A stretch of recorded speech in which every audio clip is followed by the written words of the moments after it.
စွာဖြင့်ကြည်ပြီးနေပြီနိုင်ပြီလေဝိညာဉ်လူများနှုတ်ထချိန်တန်နေပြီမောစီမီစာအသက်ပြင်စင်ပါတင်ပြရှိကတို့သမီးကဲတော့တို့သားကိုစောင့်မျှော်ရဲ့ကိုစီမီကအသေးချစစ်စေချိန်တန်မှနောက်ချချင်သွားတင်ညာမိတ်တို့သမီးကဲတော့တင်နေတော့မဖြစ်ဖို့ရဲ့ကျူတင်ကပြင်စင်စော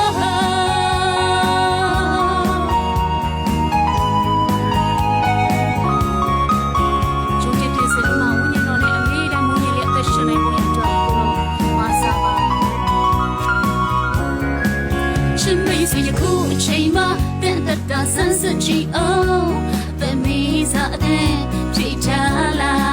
တကယ်လို့တင်မရောနေရင်အသင်ဖြစ်ရပြင်စင်လိုက်တို့သားမဲ့အတူလိုက်နိုင်ဖို့တင်ညာရှိတို့သမီးကဲတော့တို့သားကိုစောင့်မျှော်ရဲ့ကိုစီမီကအပေးချစစ်စေ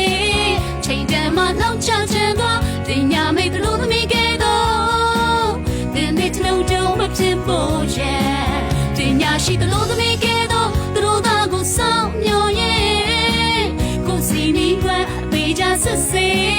ချိန်တန်မှနောက်ချချင်တော့တင်ညာမိတ်တို့သမီးကဲတော့တင်နေတော့မဖြစ်ဖို့ရဲ့ကျူတင်ကပြင်စင်စောတင်နေတော့မဖြစ်ဖို့ရဲ့ကျူတင်ကပြင်စင်စော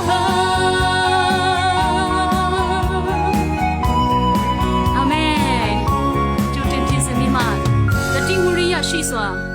ခရစ်တော်ကြွလာမယ့်အချိန်ကိုမျှော်လင့်နိုင်တော်သူတွေဖြစ်ပါစေလို့ဆုတောင်းပေးပါတယ်အားလုံးပေါ်ဖျားရခေကောင်းချီးပေးပါစေ thank you ပါ